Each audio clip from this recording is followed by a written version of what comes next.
개혁신당 얘기를 좀 더 해봐야 될 네. 것 같아요. 네.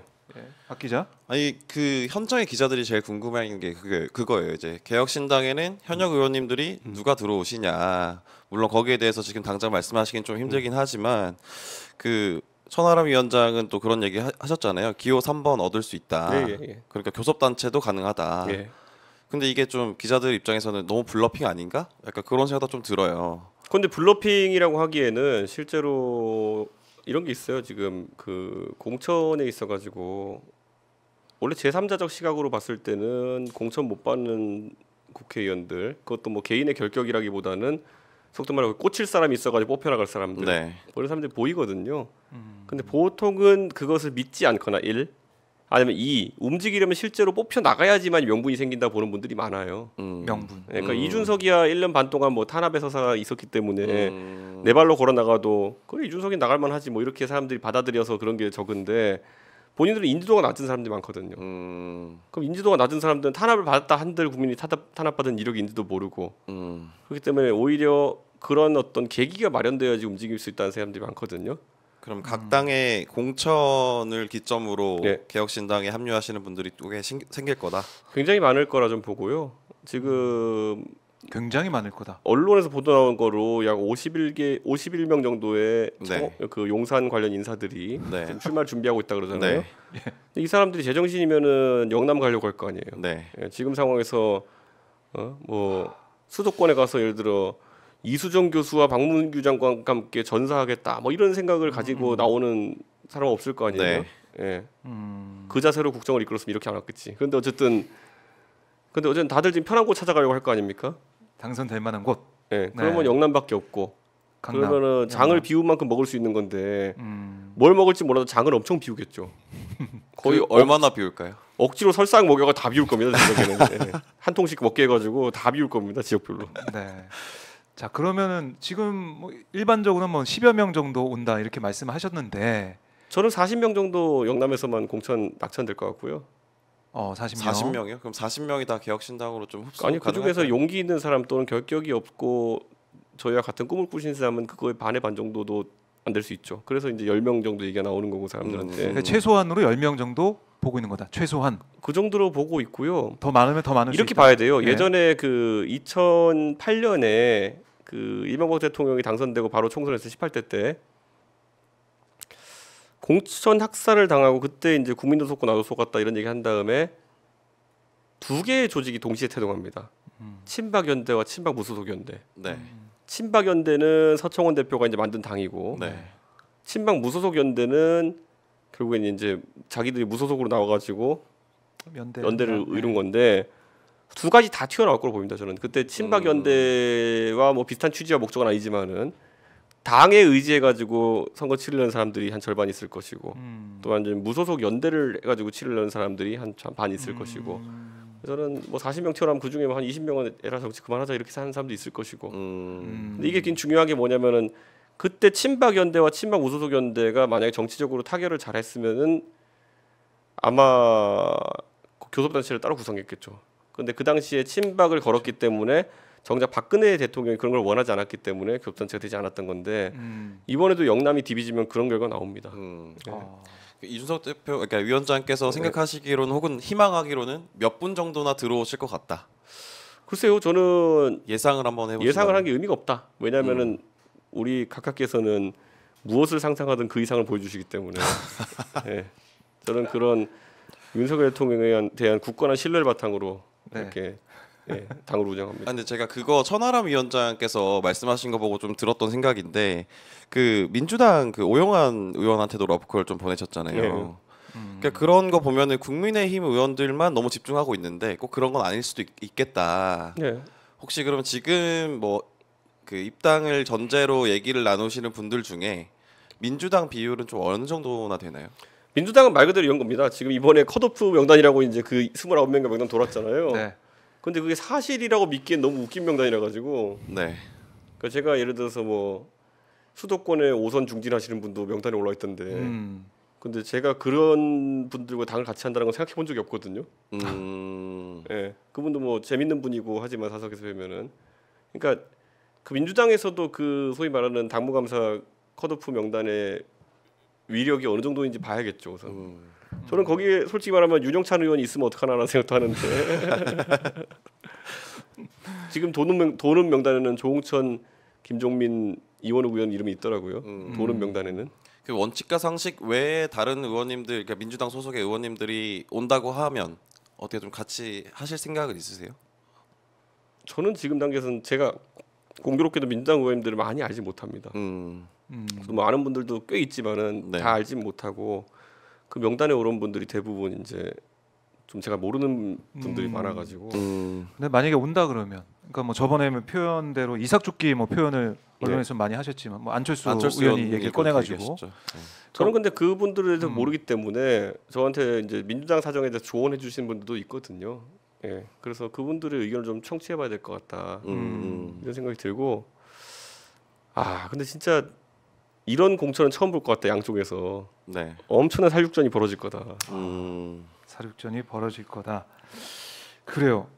이 오늘 보니까 이 천하용인, 그러니까 천하용인으로 했다가 이제 용이 이제 빠져 있는 상태였는데 김영태 최고가 빠지시고 김용남 전 의원이 들어와서 네. 천하용남인이죠. 천하용남인. 네. 아유, 그래서 이제 어쨌든 뭐 새로운 모습이 보이는 것 같기도 하고, 왜냐하면 김용남 전 의원 같은 경우는 열심히 했단 말이죠, 대선 때. 네. 아, 이준석 전 대표도 열심히 했었죠. 열심히 했던 사람이 오면서 국민도 속고 나도 속았다 뭐 이런 얘기를 또 김용남 하던데. 의원은 네. 뭐 방송도 자주 하시고 대중적 인지도도 있고, 네. 무엇보다 제가 전략기획위원장을 부탁드린 이유가 뭐냐면요. 저희가 이제 만나서 천하람 위원장이 저랑 김용남 의원이랑 얘기를 하는데 어쩌면 저보다 또는 천하람 위원장보다 저희가 가고자 하는 길을 잘 이해하고 풀어내 설명하시더라고요. 그래가지고 김용남 위원장이 역시 예전부터 머리가 좋고 이렇게 또 정치 감각이 있으신 건 알았지만은 네. 이번에 각오도 남다르다.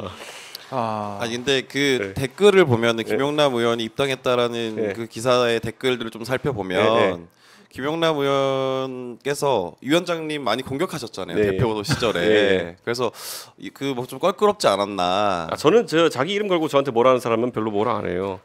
제가 이제 윤핵관을 까고 들어간 건 뭐냐면은 자기를 숨기고 윤석열 측 핵심 관계자라는 익명 속에 숨어가지고 남 까는 사람들, 네. 이런 사람들은 이제 대포폰 쓰는 사람들이라고 얘기하는 거거든요. 음. 근데 자기 이름 걸고 저를 까는 사람들은 다 오케이입니다. 뭐 예를 들어 뭐 김근식, 장해찬, 김병민 포함. 네. 그래요. 네. 자기가 그거 자기 이름 걸고 하는 건 자기 평가 받는 거기 때문에 그거는 먹고 살기 위해서 하는데 뭐라고 안 합니다, 제가. 김용남 의원이 이제 들어와가지고 네. 봤을 때는 김용남 의원은 사실은 이 센 캐릭터였잖아요. 현역 네. 의원일 때도 그랬고 여러 가지 뭐 논란도 있었긴 했었습니다. 네. 이렇게 되면 이게 다른 당하고 합치고 제3지대랑 함께할 때 좀 마이너스 요소가 아닌가. 왜냐하면 지금 민주당 계열 쪽 정당 사람들하고 소통하고 이럴 때 좀 마이너스가 되는 게 아니냐 이런 생각도 저는 들더라고요. 김용남 의원은요, 예. 솔직히 말하면은 방송국에서도 패널들과 지내고 할 때 그런 게 타협이 잘 되는 분입니다. 그러니까 이게 요즘 보수 패널 중에 보면은 막 악쓰고 이런 분들이 있는데 네. 합리적으로 얘기를 풀어나가신 타입이기 때문에 오히려 저도 이제 김용남 의원이랑 뭐 양기대 의원이랑 김남국 의원 이렇게 해가지고 참 희한한 조합인데 넷이서 제가 일요일 아침에 방송을 한 1년 2년 했던 그래요? 적이 있었거든요. 예. 근데 굉장히 그런 부분 잘 합이 맞춰집니다. 다른 당 출신과도. 합이 오히려 잘 김남국 맞춰진다. 의원이 약간 이제 좀 가끔 감정에 북받친 걸 하고 있었지. 그때 저희가 조국 사태 때 방송했는데 네. 김남국 의원도 되게 인간적이거든요. 어떻게 보면 말할 때 보면은 진심으로 좀 조국 장관을 딱하게 생각하고 있었기 때문에 네. 김남국 의원이랑 굉장히 김용남 의원이랑 설전도 벌이고 있었는데 뭐 둘 다 그게 뭐 나빠 보이진 않았습니다. 그래요. 예. 알겠습니다. 뭐 기대가 큰 상황인데 이준석 전 대표 아마 들어보면- 저희 전략기획위원장이시니까 김용남 의원님이 아마 그 소위 말하는 다른 세력과의 연대나 합당 논의에도 주체적으로 참여하실 거다. 그러니까요. 예. 근데 그 하나만 더 여쭤보면 그 다른 방송에서 부산 지역 4호선은 다 자르지 않겠느냐 이렇게 추측하셨어요. 그러면 1호선 4선 5선. 4선 5선. 네, 4선 5선 의원님들은 다 공천 못 받지 않겠냐 부산 지역에. 제가 두 가지 말을 했어요. 부산 지하철을 보면은 1호선 라인이 있거든요. 네. 1호선 연변은 다 자를 것 같다. 그리고 1호선 라인에 있는 분들은 다. 근데 4선 5선 아까 말씀하신 분도 이제 1호선 라인 다 있어요. 근데 1호선 라인은 다 자를 것 같다. 그러면은 거꾸로 말하면 그분들이 개혁신당에 들어올 수 있는 가능성을 좀 열어두신 거 아닌가 좀 긴밀하게 얘기하시는 분. 근데 4선 5선이라고 하면 두 분밖에 안 계시거든요. 그렇죠. 네, 서병수 의원님이랑 조경태 의원님. 근데 사실 뭐 두 분 다 전혀 잘리거나 아니면 뭐 공천에 불이익 받으셔야 될 이유가 없는 분들이거든요. 네. 근데 그 진짜 만약에 불이익 받으시면은 막장 공천에 서막이 되겠죠. 그래서 같이 뭐 얘기를 하고 계세요? 어떤 소통이나? 제가 이렇게 말씀드릴게요. 네. 오히려 중진급은 되게 조심스럽게 연락을 드리고 있습니다. 네. 그래서 이제 뭐냐면은 중진들은 솔직히 대충 다 아세요. 어떤 상황인지를. 근데 초선 의원들 중에서는 이제 오히려 저한테 이 대표 이거 상황이 어떻게 된 거야? 이렇게 하면은 이런 상황입니다. 그래? 그럼 이게 좀 정치적 상황을 아무래도 제가 대통령과 대화도 더 많이 해봤을 테고 대통령의 성향을 좀 더 잘 분석한다 보니까 이런 상황입니다라고 얘기해줘야 좀 약간 인지를 하시는 분들이 있어가지고 4호선 의원님들은 저보다 뭐 정치를 훨씬 꿰뚫어 보고 계신데 뭐 어떻게 돌아갈지 짐작을 하고 있다. 네. 그 말로 좀 해석을 해보면은 같이 할 가능성이 크다 이렇게도 좀 느껴져요. 케이스 바이 케이스죠. 뭐 제가 뭐라 하겠습니까 그거는. 케이스 바이 그런데 케이스. 그리고 굳이 말하자면은 그 의원님들 중에 상당수는 아직까지 두려워해요. 용산을 두려워한다. 네, 그러니까 용산을 여당 의원들 두려워한다는 것 자체가 참 잘못 돌아가는 건데 이미 그 빙하기 비슷하게 되어 있습니다. 당 전체가. 네. 왜 두려워하는 거예요? 네? 왜 두려워하는 거예요? 김기현을 봤잖아요. 김기현이 이준석과 교류한다고 얘기 나오자마자 바로 날아갔잖아요. 그러니까 자기들이 봤을 때 김기현 대표가 그렇게 자기가 대통령이랑 소통 잘 된다고 주변에 얘기하고 다녔는데 3-4시간씩 통하고 단칼에 날아가는 걸 보고 나서 야 이거는 평소에 이준석이랑 하던 얘기도 못 하겠구나라는 생각이 들 정도로 얼마나 황당한 겁니까 그게. 그러니까 조용하게 국민의힘이 숨죽이고 있다 이렇게 말씀하신 건데 네. 자 이제 뭐 현역도 공천 시즌 되면은 영남 뭐 강남 포함해가지고 비워야 될 곳들은 예. 많이 공천 못 받을 테니까 그 중에서 많은 사람들이 올 거다 기대를 하고 계시고 그러면 이것도 좀 궁금한 게 유승민 전 대표를 포함한 뭐 김무성 의원 출마를 한다고 그러고 이런 중진급 그리고 윤석열 대통령과 좀 결이 다른 그런 중진들 어떻게 소통을 좀 하고 계신지. 저는 김무성 대표하고는 소통하는 지 오래됐고 유승민 의원은 어차피 그 본인이 결심을 해야 될 부분이 있습니다. 그 결심이 끝나면 아마 얘기를 할 수 있지 않을까 생각하는데 소통하고 계세요? 유승민 전 의원. 직접 소통은 안 하고 있습니다. 근데 지금 왜냐하면은 유승민 의원도 이제 58년생이니까 이제 67. 그렇죠. 윤석열 나이로 65. 네. 이번에 뭔가 정확한 선택을 해야지만 되는 시점이거든요. 이게 진짜 70대 되면 완전 다릅니다 느낌이.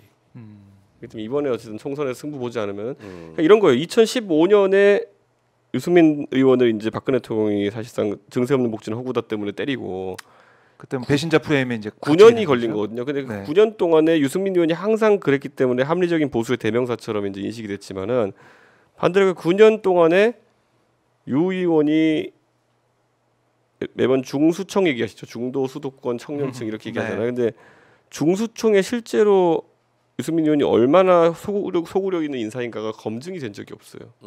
왜냐하면 여기에 출마를 못 하셨고 지난번에도 경기지사 경선에서 떨어지셨기 때문에 네. 그래서 이걸 풀어내는 게 굉장히 중요할 것이다. 네. 고민 중일 것이다. 이게 가능한가 본인이 그러니까 예를 들어 수도권 승부는 가능할 것인가. 왜냐하면 지금 본인이 수도권 아니면 대구로 가야 되는데 지난번에도 대구로 가면서 대구도 험지다라고 얘기해가지고 약간 좀 문제됐던 것처럼 네. 지금 대구 출마 본인이 하겠다 그러면 그거를 사람들이 좋게 봐주지 않을 거다. 수도권에 뚫어낼 자신감이 있어야 되는데 그거는 결심하기 나름이죠. 중수청 유승민 전 의원도 함께할 가능성 뭐 지금 고민 중이다라고 정리를 해보겠고 자 그러면은 지금 총선 전에 교수단체도 가능하다라고 보고 있고 만약에 개혁신당으로 가서 뭐 어떤 세력하고 연대할지 모르겠지만 개혁신당 자체적인 힘으로 이번 총선에서 어느 정도 희망을 좀 하시는지. 다다익선이죠. 다다익선. 네. 이번에 총선에 만약 교섭단체가 되면 전 할 수 있는 게 너무 많습니다. 지금 예를 들어 저는 제가 원래 국민의힘 당대표 하기 전에도 정치인은 비효율이 장난 아니라 얘기했거든요.